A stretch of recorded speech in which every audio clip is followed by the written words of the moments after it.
یزید تو سمجھ رہا تھا کہ میری حکومت برسا برس رہے گی، لیکن 3 سال کا عرصہ گزرا۔ 61 میں یہ واقعہ پیش آیا، 62، 63، 64، 3 سال کے عرصے میں یزید ختم ہو گیا، تخت ختم ہو گیا سارے کا سارا، اور پھر تار سقفی کو مسلط کیا گیا۔ پھر ان کے کیسے گلے کاٹے گئے، کس انداز میں انہیں مارا گیا، کس انداز میں ان کی ہڈیاں توڑی گئیں۔ 6 سال کے بعد عین جمعے کا دن ہے، عین جمعے کا دن، وہی ٹائم ہے، ابن زیاد کی گردنیں اڑی، شمر کو مارا گیا، مختار سقفی کو مسلط کیا گیا۔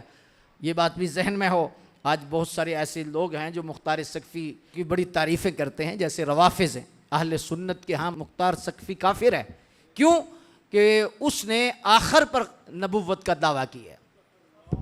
میں کربلا میں حاضر ہوا تو باقاعدہ طور پر اس کا تو مزار بنایا گیا ہے، اور مزار پر لوگ حاضری بھی دیتے ہیں اور لوگوں کو پتہ بھی نہیں ہوتا۔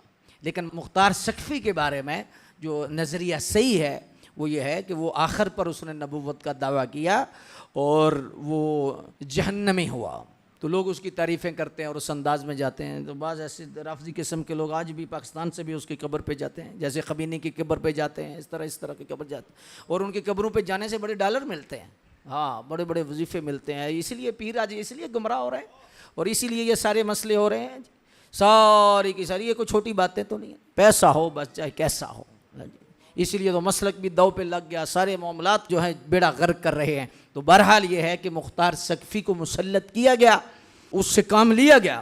بعض دفعہ ایسا ہوتا ہے کہ خنزیروں کو مارنے کے لیے کتوں کو بھی، اور کتوں کو مارنے کے لیے خنزیر بھی رکھے جاتے ہیں، ہاں جی، تو اس انداز میں رکھا گیا۔ لیکن خلاصہ کلام یہ ہے، ظلم کبھی نہ کرنا۔